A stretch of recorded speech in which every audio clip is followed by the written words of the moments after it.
Hi everyone, this is Arlen Salty, the co-director and co-founder of Break Forth Ministries. Before we jump into this episode, my wife Elsa and I would love to invite you to head over to breakforthministries.com, where you can find out about our live events, our tours to the Holy Land, resources, and so much more. And if you feel you'd like to help us out with the cost of putting Break Forth online out to the world for free, you can choose to support the ministry there as well. Don't feel pressure, but even $5 helps to keep us expanding this free library. Okay, let's get right to today's episode. Dr. Gary Chapman presents the 5 Love Languages. Dr. Chapman is the author of the 5 million selling 5 Love Languages, and he now brings you into a session that could revolutionize your marriage. Here you'll learn how to keep emotional love alive after you've come down off the initial in-love experience. Many couples live for years with empty love tanks. If we genuinely feel loved, though, life is beautiful. In this session, discover your spouse's love language and how to speak it in order to keep that love tank full. Okay, here is Dr. Gary Chapman.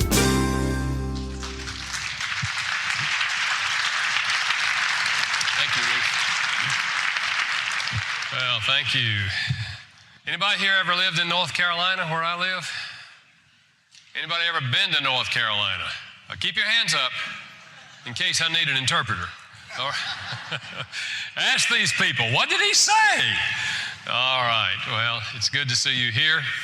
And we're going to be talking today about what I believe is the most important word in the English language and the most confusing word in the English language. I say that love is the most important word in the English language because Jesus once said, "This is the way that they can tell that you are my disciple, by the way you love each other." Maybe that's why we're not always recognized. But at any rate, nothing could be more important than that. It's the mark of the Christian.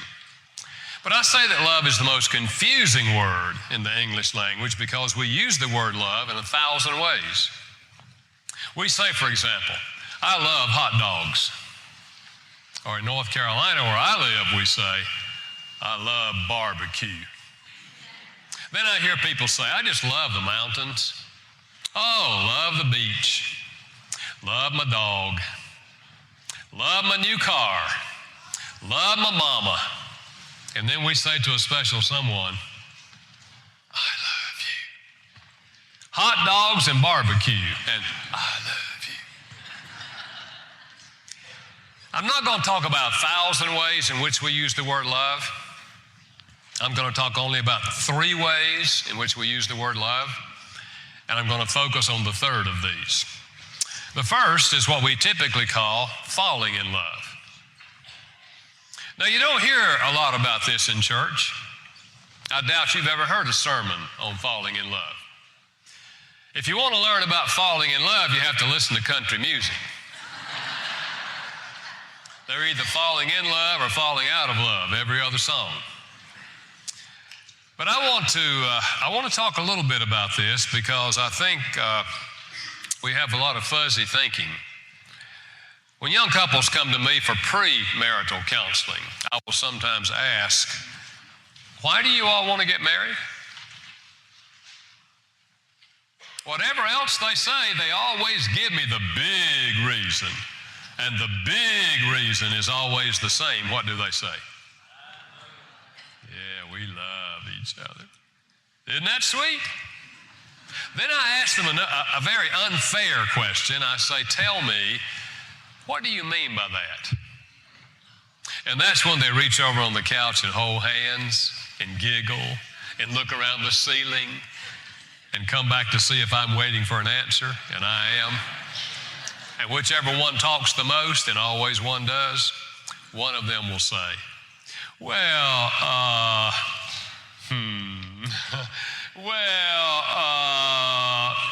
you know.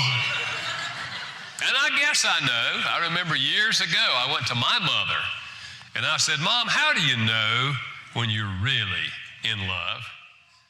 And my mother said what many mothers have said through the years.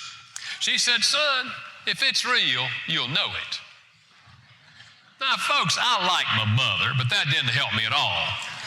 And the fact is, we don't help young people very much. Everybody seems to agree that the main thing you want to make certain of is that you are really in love. But nobody bothers to tell you how to figure that out.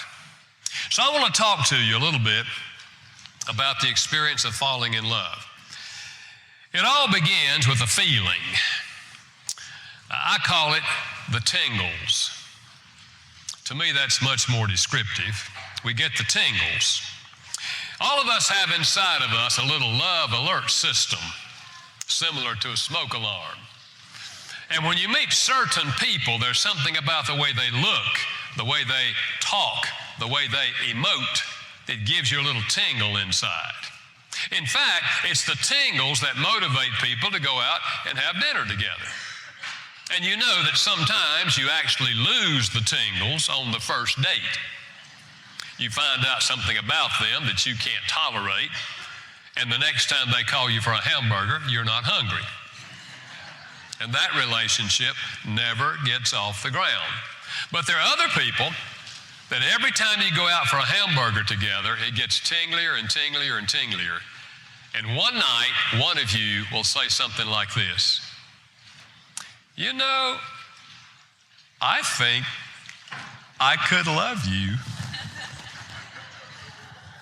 We're testing the waters to see if they feel what we feel. And if they give you a positive response, such as, what would be so bad about that? Ooh, you have a tender evening, and the next time the moon is right, you are likely to say the words, I love you. And you wait for them to say, I love you too. Woo! Now you know you got it, because you said it out loud. And from that moment on, you literally get obsessed with each other. You can't get them off your mind. You go to bed thinking about them. You wake up thinking about them. All day long you think about them. They are the most wonderful person you have ever met in your life. Now, your mother can see their flaws, but you can't. Your mother will say, honey, have you considered they haven't had a steady job in 5 years? And you will say, Mama, give them a break. They're just waiting for the right opportunity. Now, people ask me if this experience of falling in love is in the Bible. And the reality is that it is. For example, this is talking about Samson. It's in the book of Judges, chapter 14. It says, Samson went down to Timnah, and he saw a young Philistine woman. And when he returned, he said to his father and mother, I have seen a Philistine woman in Timnah. Now get her for me as my wife. He got the tingles, and in their culture, if you get the tingles, you turn it over to your daddy to work out the details. But his mother and father replied, isn't there an acceptable woman among all your relatives and friends, among our people? Must you go down to the uncircumcised Philistines to get a wife? And Samson said to his father, get her for me. She is the right one for me. He fell in love. You see, this is as old as Adam and Eve. People fall in love. People, I don't know if you've ever read the Song of Solomon. This is a book we don't read in church. But here's the way a man talks when he's in love. Now listen to this language. How beautiful you are, my darling. Oh, how beautiful. Your eyes are like doves. Your hair is like a flock of goats. That's pretty contemporary. Your teeth are like a flock of sheep coming up from the, flock of sheep coming up from the washing. Each has its twin. No one of them is alone. Apparently she had braces and got it all straightened out. Your lips are like a scarlet ribbon. Your mouth is lovely. Your temples are like the halves of a pomegranate. Your neck is like the Tower of David, built with elegance, and on it hang 1,000 shields, all of them shields of warriors. Your two breasts are like fawns, twins of a gazelle, that browse among the lilies until the day breaks and the shadows flee. And I will go to the mountain of myrrh, and I will go to the hill of incense. All beautiful you are, my darling. There is no flaw in you. That's the way you feel when you're in love. I mean, she is the most wonderful person you've ever met in your life. There's nothing wrong with her. And she feels the same about him. In fact, here's a woman who's in love. Listen to the way she talks. This is a Song of Solomon. You might read this book sometime. I wouldn't suggest more than a chapter a week. She says, my lover is radiant and ruddy, outstanding among 10,000. Line up 10,000 men and he'll stand out above all of them. His head is purest gold.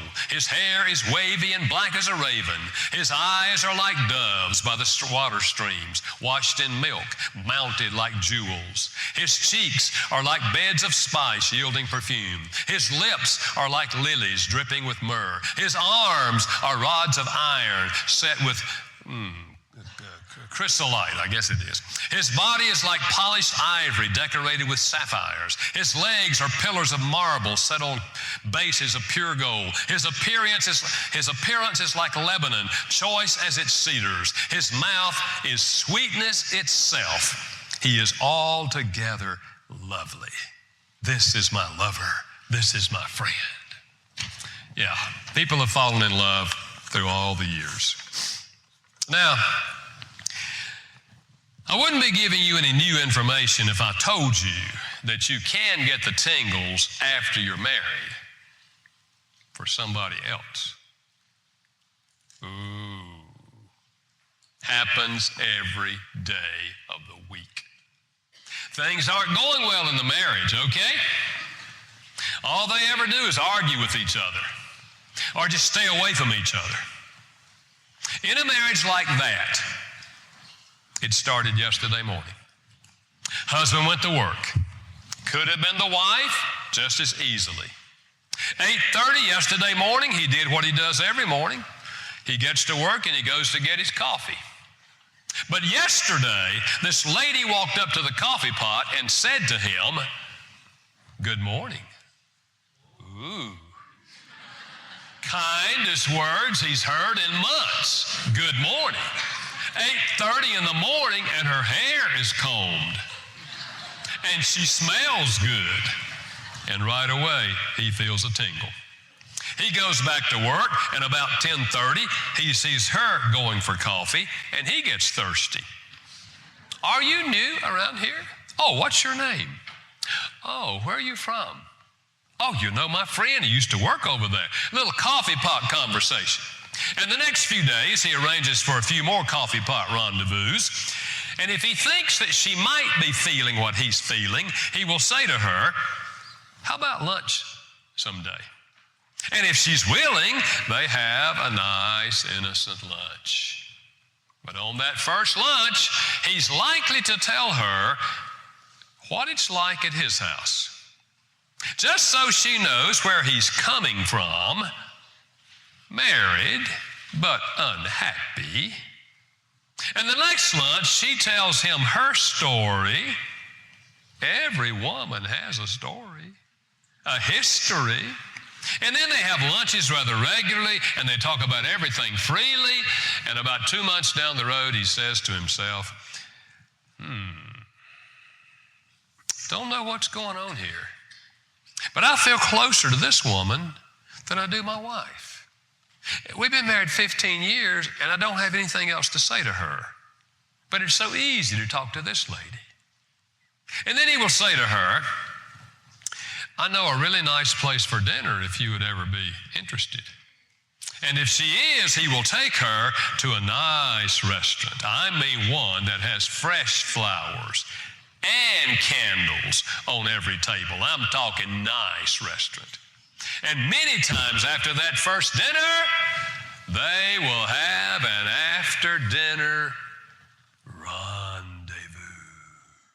Ooh. And a few more dinners and a few more rendezvous, and he's saying to himself, oh man, I don't know how my mother is going to handle this. Oh, mama, if you only knew the truth. And if he has children, he will say to himself, I don't want to hurt my kids. That's the last thing I want to do is hurt my kids. And then he will say, but you know it couldn't be good for the kids to be in our marriage and see the way we treat each other. You know that couldn't be good for the kids. And if he's a religious man, he will say, you know, maybe God just brought this woman along to give me a taste of true love. And 2 months later, he leaves his wife and goes off with this lady. Why? Because he lost the tingles here. In fact, I can tell you what he'll say at that point. I don't think I ever loved her. We were too young, didn't know what we were doing. Never was right. Oh, but this lady, she's a 10. Now, his friends can see her flaws, but he can't. His friends will say, George, have you considered the woman's been married 7 times before? And George will say, give her a break, man. She married losers. I'm going to make the woman happy. She deserves to be happy. But you know what nobody ever told George? And he will never read this in a modern magazine. He will never see this in a modern movie. Only place you find this out is in the academic sections of the library. George doesn't go there. We've studied it, this in-love experience. Dorothy Tenney, Bridgeport, Connecticut, long-term study. You know what she found out? The average lifespan of the obsession is 2 years. Some a little longer, some a little less, average 2 years, and would come down off the high. And that's when George will find out why 7 other men left her, and she will find out that George is not Mr. Perfect, and the whole thing starts over again. Now, let's thank God that we come down off the high. Because if we did not come down off the high, you would have to close down business, industry, church, education, because you can't get anything done when you're in love. Being in love is next door to being insane. If you're in college and you fall in love, it's likely your grades will go down. You got a test on the War of 1812. Who cares about the War of 1812 when you're in love? But see, nobody told George that. George thinks he's got the real thing this time. Now, why would I even bring this up? Because every one of you sitting in this building has the potential of feeling the tingles at the coffee pot. I'd like to give you a little help on how to handle the tingles. The easiest time to handle the tingles, if you're already married, is that first morning at the coffee pot. I don't think it's a sin to feel the tingles. It's not premeditated. You don't get up one morning and say, I think I'll get a cup of coffee and get the tingles of whoever shows up. No. It's just that you are going to meet some people in your lifetime that there's something about the way they look, the way they talk, the way they emote that gives you a little tingle. I don't think it's sinful, but it's very dangerous if you're already married. So what do? When you feel the tingles at the coffee pot, you go back to work and you take the tingles to God and you say to God, oh, Lord, you know what I felt at the coffee pot, and you know the thoughts that ran through my mind. But I thank you that I don't have to follow the tingles. Now guide me as I go home and do my homework. And you go home and do what I'm going to teach you this hour, and that's the day you swear off a coffee. You don't go back to the coffee pot at 10:30. In fact, you don't drink coffee anymore. If she leaves the company, you can drink coffee again, but right now, you don't drink coffee. And if you happen to sing in the choir or on the praise team at your church, and you feel a tingle for somebody on the praise team, and you want to stay after rehearsals and talk, that's the day you ought to resign the praise team. And if you're on a church committee and you feel a tingle for somebody on the committee, that's the day you ought to resign the committee. Now, you don't say to the chairman, I'm going to have to resign because I feel the tingles. No. What you say is, I have been praying and I believe it's God's will for me to resign the committee. And I can tell you, it is God's will for you to resign the committee. The easiest thing is you don't let it happen. But what if you've already had the lunches, already had the dinners, already had the rendezvous, and you're already into what people call an affair and what the Bible calls adultery? What are you going to do with that? There's only one right thing to do with an affair. You break it off. Oh, but I'll die if we can't be together. No, you won't die. We've studied that too. Not a single person in this country or my country has ever died from breaking off an affair. Not one. A lot of folks died who didn't break them off. I did not say it was easy. It's not easy to break off an affair. Why? Because it is obsessive in nature. You do feel like you'll never be happy if the two of you can't be together. It's not easy to break off an affair. I didn't say that. I said it was right. But I've never met a man or woman who ever regretted doing right. But they're in my office and other counselors' offices all over your country and mine who did wrong 5 years ago. And now they're trying to get help on that second, third, or fourth marriage. Don't misunderstand me. I'm glad they're getting help. I'm going to do everything I can to help them. But it would have been a whole lot easier back upstream. Folks, listen to me. We've got to break this cycle of leaving this person and going off with this person when you lose the tingles here and you get the tingles here. If you follow the tingles, you could get married 6, 8, 10, or 12 times in a lifetime, just like they do in Hollywood. But you're not that rich. So what I'm saying to you is we have got to learn how to handle the tingles and not follow the tingles, and come back and re-engage in our marriage and learn how to communicate love to each other in the marriage. And that's the heart of where we're going in this lecture. But I bring that up because it's so prevalent, both in the States and in Canada. And people get swept away with the emotions of the tingles, and then they get obsessed with each other, and they think they'll never be happy if they don't follow that. And what happens 2 years later? They're back down in the real world, and now they're struggling in that second marriage or third. See, first marriages, 40% end in divorce. Second marriages, 60%. Third marriages, 75%. It doesn't get easier, folks. Now look, I'm not here to clobber anyone. I know that we have people here who've been married more than once. We can't go backwards. We can't unscramble eggs. We have to be where we are, okay? But what I'm saying is, wherever you are, let's learn how to make this marriage what God intended it to be. And let's follow the principles we're going to talk about today. All right, that's the first way we use the word love. Second way we use the word love is not nearly as exciting, and that is love as an attitude. That doesn't do much for you, does it? Love is an attitude. It's the attitude that says, I choose to look out for your interest. How can I help you? Now, we do a fair amount of teaching and preaching on this. This is the Greek word phileo, from which we get the word Philadelphia, the city of brotherly love. If you've ever been there, you may question that, but that's what the name means. We talk a lot about this, loving your neighbor, just looking out for your neighbor, loving people, being willing to do things for people. So I'm not going to spend a lot of time on this kind of love, but it's very important. We choose every day to be a loving person or not to be a loving person. We choose every day to love our spouse or not to love our spouse.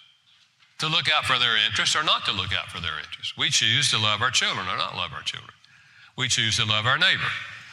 We choose to love the people we work with, or we choose not to love them. We're either looking out for people's interest or we're looking out for our own interest, and we're self-centered and selfish. But it's a choice we make every day. And it's important to know that it is a choice. We choose our attitudes. We don't choose our emotions, but we choose our attitudes. And attitudes and behavior affect emotions. But what I do want to talk about, and this is the one I want to focus on, is the emotional aspect of love. The emotional need that we have to feel loved. You see, we're made in the image of God, and the Bible says God is love. It's one of the essential characteristics of God, love. We're emotional creatures because God is emotional. All the emotions we have are reflections of God's love. And we are made with a deep capacity to love and to be loved. In fact, this is the heart of humanity, the image of God in humanity, is that we want to love people and we want to be loved. I like to picture that inside every child, there is an emotional love tank. And when the love tank is full, that is when the child genuinely feels loved by the parents, the child grows up normally. But when the love tank is empty and the child does not feel loved by the parents, the child grows up with many internal struggles. And in the teenage years, will go looking for love, typically in all the wrong places. But I believe that adults also have a love tank.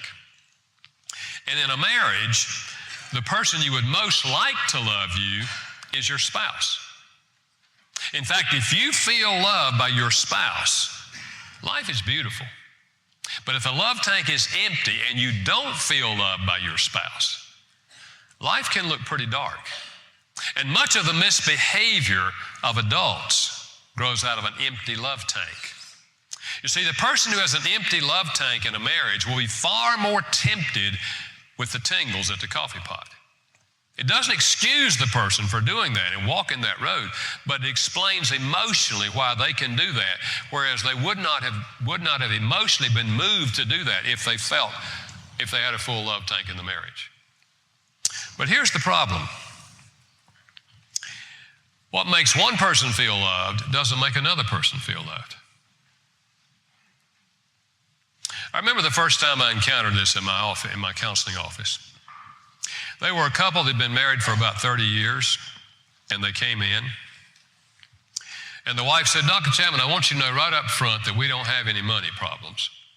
She said, "I was reading a book that said that money is the biggest problem in marriage." She said, "Well, it's never been true for us. We don't argue about money. We don't have any money problems." And she said, "I want you to know that we don't argue. We don't believe in arguing. We don't like arguing, and we just don't ever argue." And she went on to tell me some other things about her marriage, and I'm beginning to wonder, why did they come in here to tell me what a good marriage they have? But then she started crying. Tears came to her eyes. And she said, "But Dr. Chapman, the problem is I just don't feel any love coming from my husband." She said, "It's like we're roommates. We live in the same house. There's nothing going on between us." She said, "I don't know if I can continue to do this." Well, I looked over at her husband, and he said, "I don't know what else to do. I do everything I know to do, show her that I love her. And she sits there and says she doesn't feel loved." He said, "I don't know what else to do." I said, "Well, what do you do?" He said, "Well, I get home from work before she does every day, so I start the evening meal." He said, "Sometimes I've got it ready when she gets home. Other times she gets home and helps me. We finish the meal," and said, "After it's over," he said, "I wash the dishes." And he said, "Every Thursday night I vacuum the floors." And he said, "Every Saturday I wash the car and I mow the grass." And he said, "I help her with the laundry." And he goes on. I'm beginning to wonder, what does this woman do? Sounds to me like he's doing it all. And as I do all these things to show her that I love her, and yet she still says she doesn't feel loved. He said, "Dr. Chapman, I don't know what else to do." Well, I looked back at her and she said, "He's right. He's a hardworking man. And then she started crying again. She said, but Dr. Chapman, we don't ever talk. We hadn't talked in 30 years. She said, he's always washing dishes, mowing grass.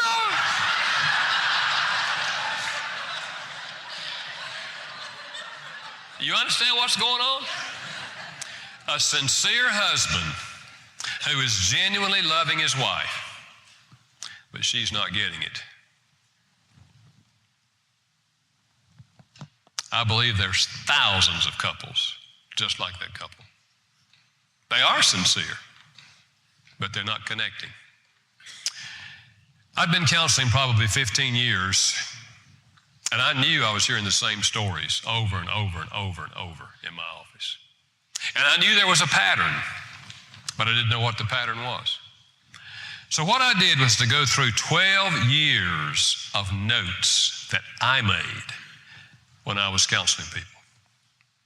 And I asked myself as I read the notes, when someone said in my office, I feel like my spouse doesn't love me, what did they want?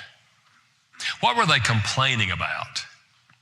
And their answers fell into 5 categories. I later called them the 5 love languages.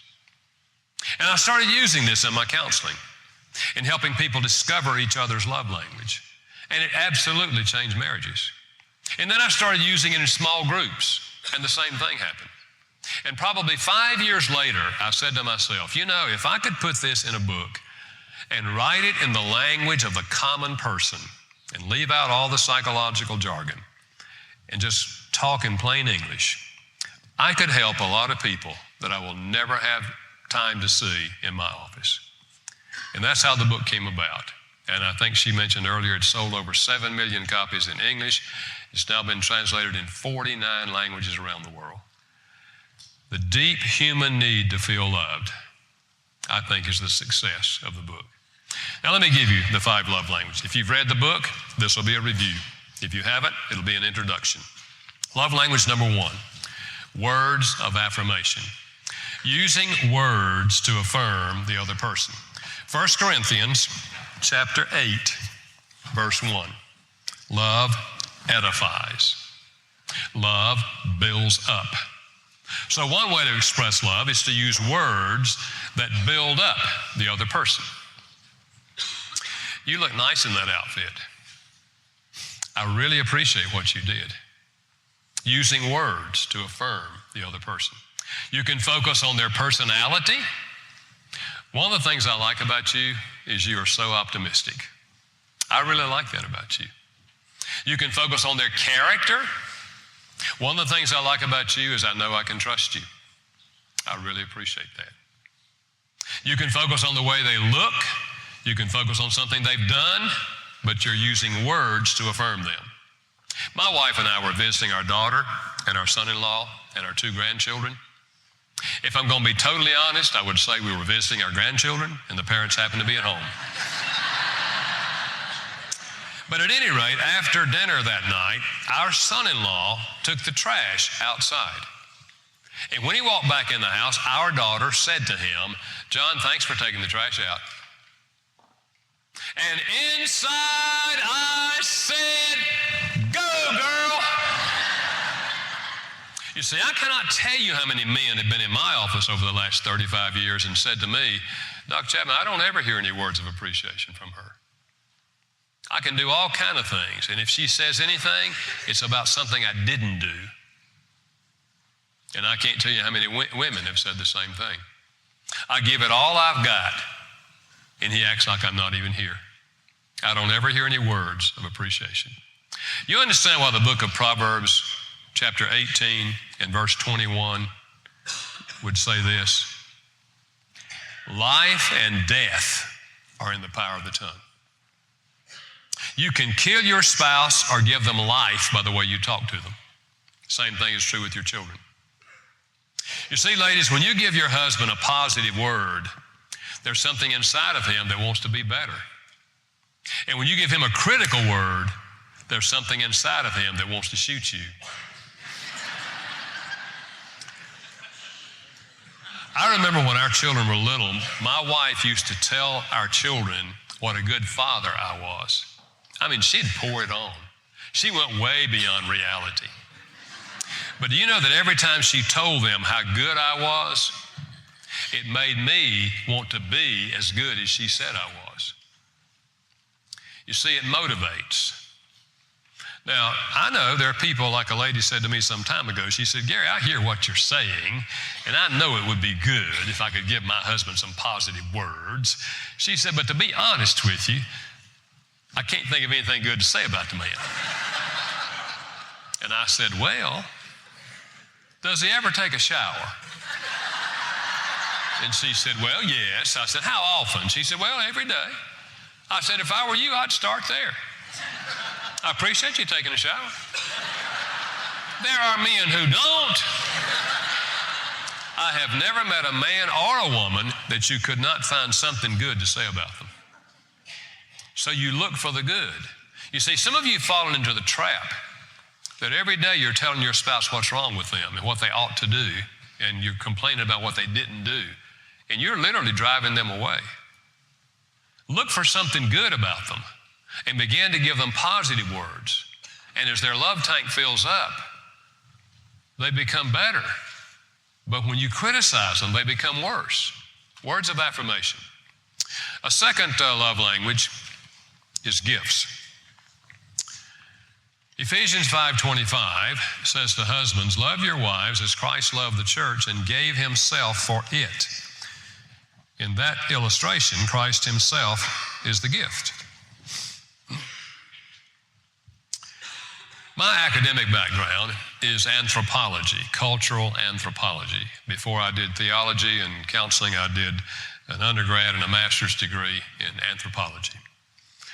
We have never discovered a culture anywhere in the world where gift giving is not an expression of love. It's universal to give gifts as an expression of love. I was on the island of Dominica in the Caribbean. It's the only island where the Carib Indians still live. They used to be on all those islands, but now there's only one little reservation there. I met a man named Fred. Fred only had one hand. He lost his other hand in a fishing accident. Fishing with dynamite, not a good idea. And against the law in my country, and I think in your country. But I was there for a month, and I spent a lot of time with Fred, and he taught me a lot about his culture. But when I got ready to leave, he said to me, Mr. Gary, you leave tomorrow. And I said, yes, Fred, I'll leave tomorrow. He said, I would like for you to come to my house. I have a gift for you. And I'm thinking, gift? There's not a store within 30 miles of this village. How could he have a gift for me? But I went to his house. When I walked up, he said, Mr. Gary, would you like some juice? And I said, sure. He said to his little brother, go get Mr. Gary some juice. Well, his brother goes down the trail, climbs a coconut tree, and takes off a green coconut and brings it back and gives it to Fred. And Fred hits it 3 times with his machete and flips it open and hands it to me and says, juice for you.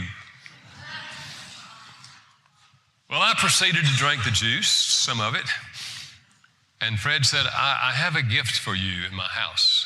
And he goes inside and he comes back out and he has his hand behind his back and he brings out a stick 18 inches long. It's crooked. All the bark is gone. It's very smooth. And he says, this stick has lived on the shores of Dominica for many years, and the waves have beaten it against the stones, and it's smooth. I want you to have it to remember Dominica. That was over 30 years ago. I still have the stick. I still remember Fred. Fred gave me a gift. Now, the gift doesn't have to be expensive. Haven't we always said it's the thought that counts? But I remind you, it's not the thought left in your head that counts. It's the gift that came out of the thought in your head. You know, guys, you can get flowers free in the spring and summer. Just go out in your backyard and pick one. That's what your kids do. How many mothers have ever received a dandelion from your kids? Yeah. Now, guys, I'm not suggesting dandelions, okay?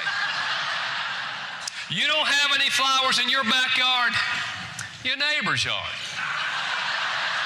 Ask them. They'll give you a flower. Or you could go to a funeral and ask the family. They'll give you a flower. I did that not long ago. I went to a funeral, and after the service, they had a luncheon for the family, and I went to the luncheon. And I walked into the church and where they were having the luncheon, and I noticed there were vases of red roses. So when I got ready to leave, I just said to one of the ladies, "Would you mind if I take one of those roses to my wife?" "Oh," she said, "Dr. Chapman, you can have this whole vase. I go home with 24 red roses."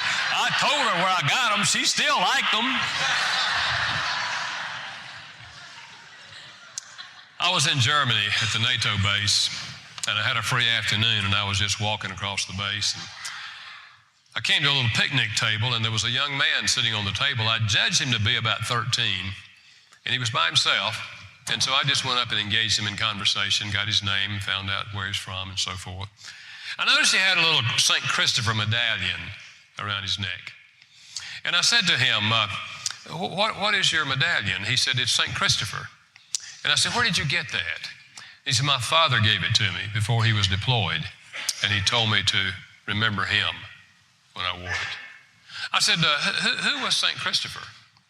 And he said, he was some saint in the church. You see, it was pretty obvious to me. He didn't get much of the religious significance, but he got the emotional significance. My daddy gave it to me, and I wear it to think about him. You see, you can give a 13-year-old, you can give an 8-year-old boy, 13-year-old boy. You're walking across the city parking lot, and you pick up a stone, and you take it home and say to this son, "I found this today, and I thought about you. Look at the colors in this thing, man. Look at the colors in this. This is just a simple stone. Look at the colors in this thing. I wanted you to have it." If gifts is his language, I can almost guarantee you when he's 23, you'll find the stone in his dresser drawer with his socks, and he'll remember the day you gave it to him. Doesn't have to be anything expensive.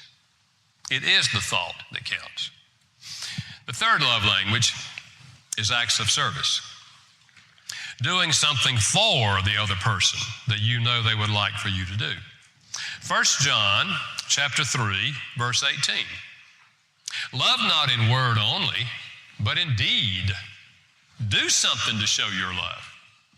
Now, in a marriage, we're talking about such things as washing dishes, cooking meals, vacuuming floors, walking the dog, getting white spots off the mirror, cleaning the toilet, changing the baby's diaper. Woo, big act of service. Mowing the grass, shoveling the snow, cleaning the car, anything that you know the other person would like for you to do. You know the old saying, actions speak louder than words? For some people, that's true. Not for all people. But if this is their love language, then actions do speak louder than words. So you find out what would be meaningful to them, and you choose to do it. Number 4 is quality time. Giving them your undivided attention. I do not mean husband and wife sitting on the couch watching television. Someone else has your attention. I'm talking about sitting on the couch with the TV off, looking at each other and talking. Do you all have couches? What do you do with those things? Have you ever tried this? Sitting on the couch with the TV off, looking at each other. It can be scary at first. And talking to each other. Or the two of you taking a walk down the road and talking. Or going out to eat, assuming you talk to each other. Incidentally, have you ever noticed in a restaurant, you can almost always tell the difference between dating couples and married couples. Dating couples will look at each other and talk. Married couples sit there and you'd think they went there to eat. I went into a cafeteria some time ago at lunch. I just popped in by myself to get a quick bite. And there was a couple, I judged them to be in their mid-50s. They came in and sat down. And they were in my whatever. Anyway, I saw them. Line of sight is what I was trying to say. And I saw them. And I just watched them. They never said a single word the whole meal. I knew they were married. You see, if I sit on the couch with my wife and give her 20 minutes, looking, listening, interacting, I have given her 20 minutes of my life. And she's done the same for me. It's a powerful communicator when you give someone your undivided attention. Quality time. Number 5 is physical touch. We've long known the emotional power of physical touch. That's why we pick up babies and hold them and kiss them and cuddle them. And long before the baby understands the meaning of the word love, the baby feels love by physical touch. Now in marriage, I'm talking about such things as holding hands, kissing, embracing, the whole sexual part of the marriage, arm around their shoulder. Driving down the road, you put your hand on their leg. Sitting around the house and they walk by and you trip them. I'm kidding.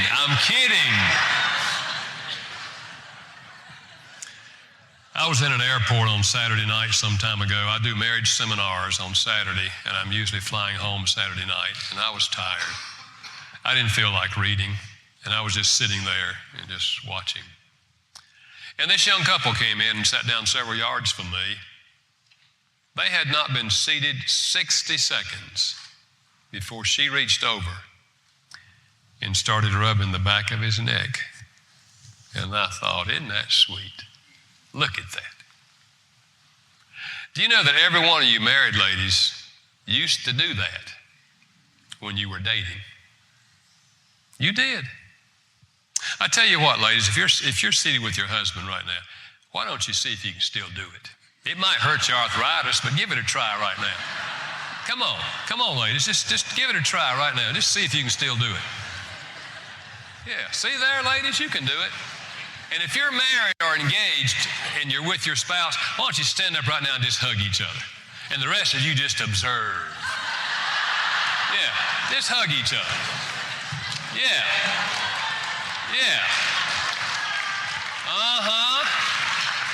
This might be the best part of this whole hour. Now listen to me.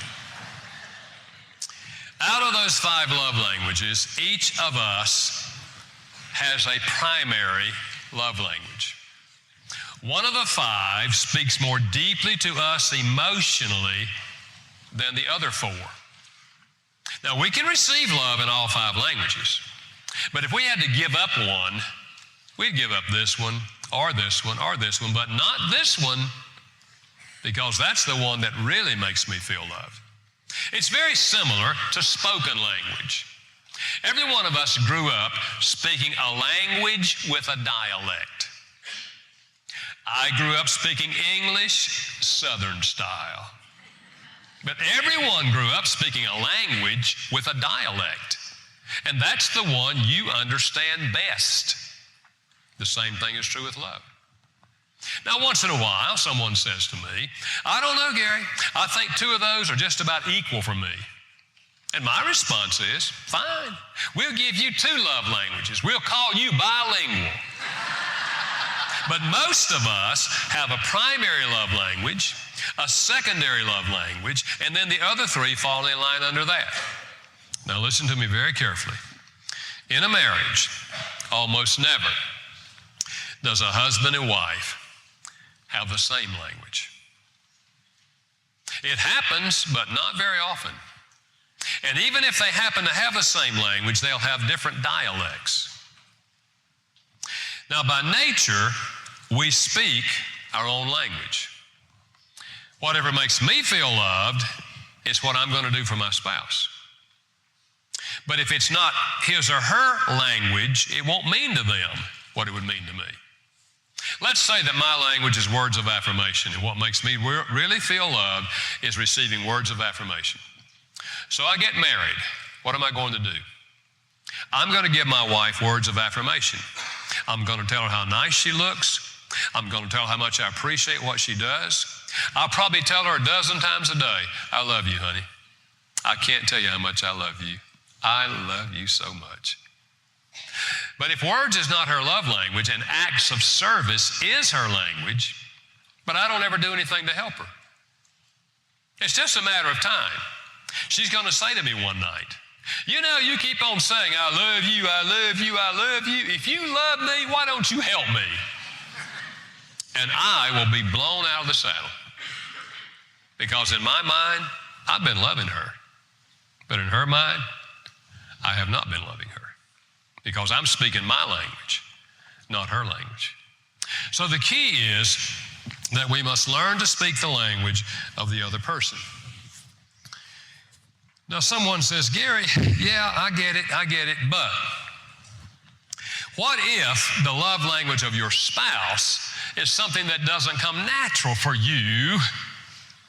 And my answer, so you learn it.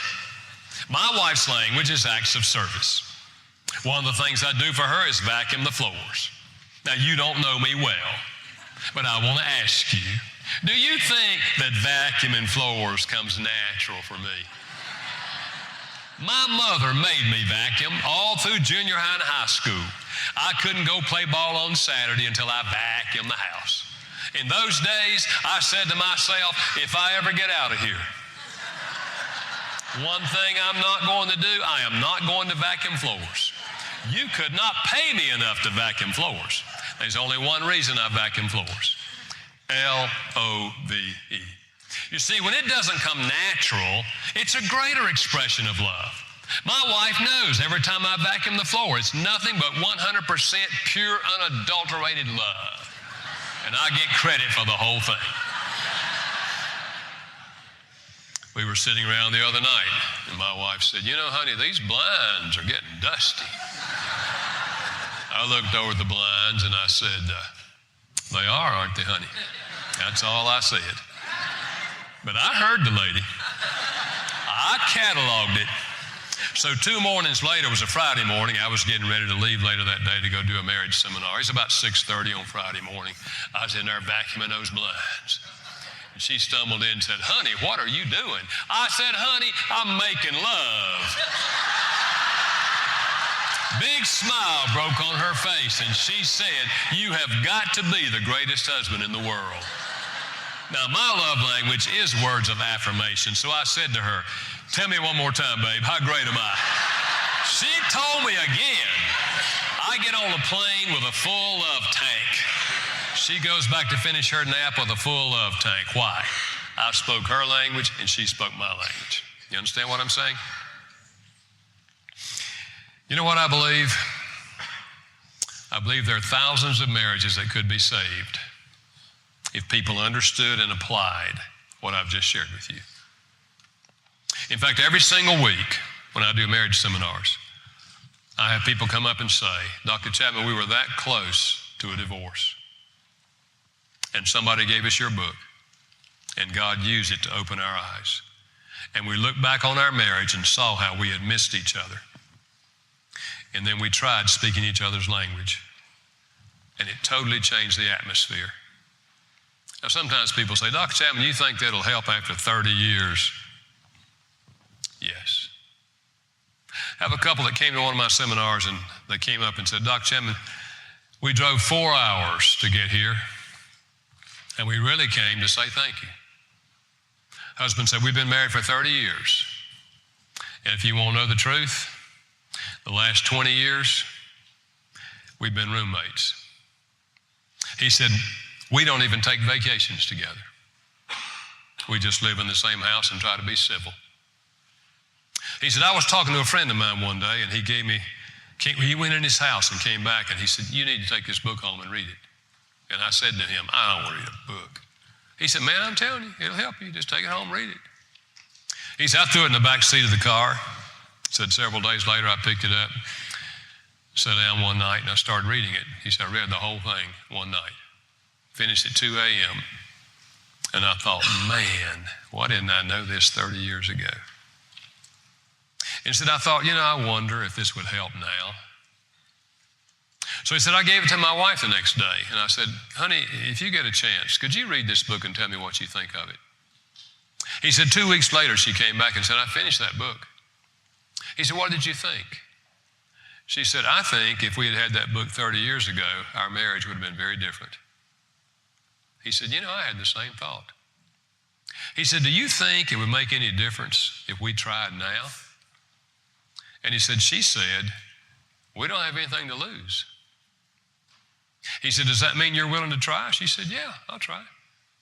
He said, we took the quiz in the back of the book, determined our primary love language, and we told each other, we're going to ask God to help us to express love to each other in the right language at least once a week and just see what happens. He said, if anybody had told me that in 2 months I would have love feelings for my wife again, I would never have believed it. And she spoke up and said, if anyone had told me that I would ever have love feelings for him again, I would have said it can't happen. But she said it did. He said, we took our first vacation together last summer in 20 years. Had a great time. He said, we drove up here the 4 hours together. He said, we love to be together. We love talking to each other. He said, it's just like our whole marriage started over again.